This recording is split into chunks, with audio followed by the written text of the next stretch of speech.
Bonjour à tous.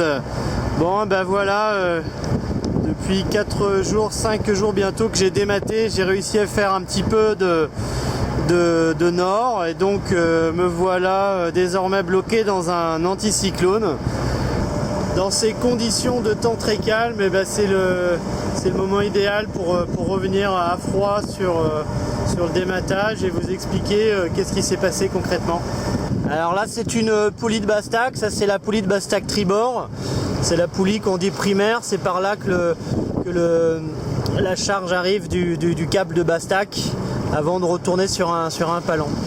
Et on voit que sur cette poulie, le loop, en fait cette poulie n'est pas conçue pour que le loop passe à l'intérieur, alors que sur cette autre poulie il passe à l'intérieur.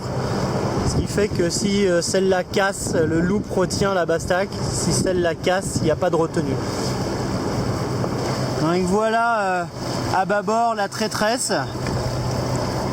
Donc c'est cette superbe poulie qui a cassé et qui a donc généré la rupture du mât et tous les ennuis qui s'en sont suivis et qui continue devant l'étrave. On est au milieu de la nuit, il y a force 6, une mer déjà assez formée, je suis en avant d'un front et le bateau marche à peu près à 16-17 nœuds.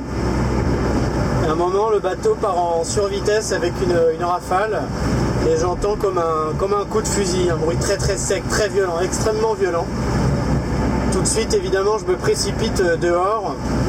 Et quand je tourne la tête et je regarde vers l'avant du bateau, je me rends compte que je n'ai plus de mât, plus rien du tout.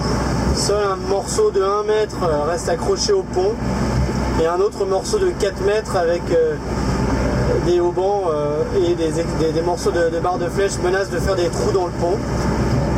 Le reste, le gréement, les voiles traînent dans l'eau. Donc je rentre tout de suite dans la cabine, je mets une combinaison de survie, le harnais, je prends des projecteurs et je fais un diagnostic qui se révèle assez catastrophique évidemment. Le dématage, ça j'avais compris, mais en plus j'ai cassé les dérives, j'ai arraché toutes les filières et je suis dans une position très inconfortable puisque le gréement menace de trouer la coque. Donc il me faut plusieurs heures pour tout dégager. Alors il faut bien se situer en contexte, des déferlantes qui balaient le pont, le vent qui ne fait que se renforcer, une eau glaciale en pleine nuit, donc c'est franchement des moments pas évidents à gérer. Et dans un premier temps, je garde le gréement accroché au tableau arrière de mon bateau en imaginant que je vais pouvoir ramener des voiles à bord. Les essais se révèlent complètement infructueux et même dangereux puisque en fait le gréement se comporte comme une ancre flottante et immobilise mon bateau arrière face aux déferlantes. Le vent s'est renforcé, souffle désormais à la force 8 et la houle est passée à 5-6 mètres.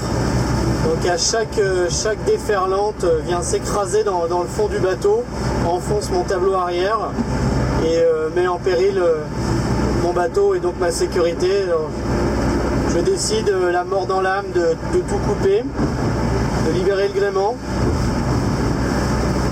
Et ensuite, je me suis reposé 1 heure ou 2, j'ai mangé un plat chaud, je me suis changé.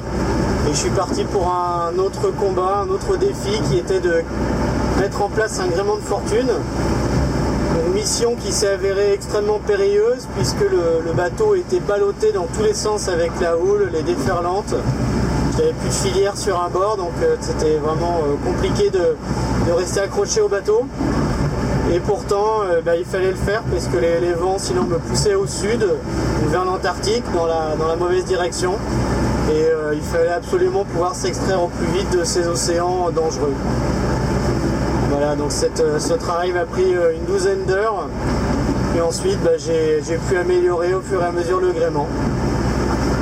Et me voilà à 400 000 de l'Australie.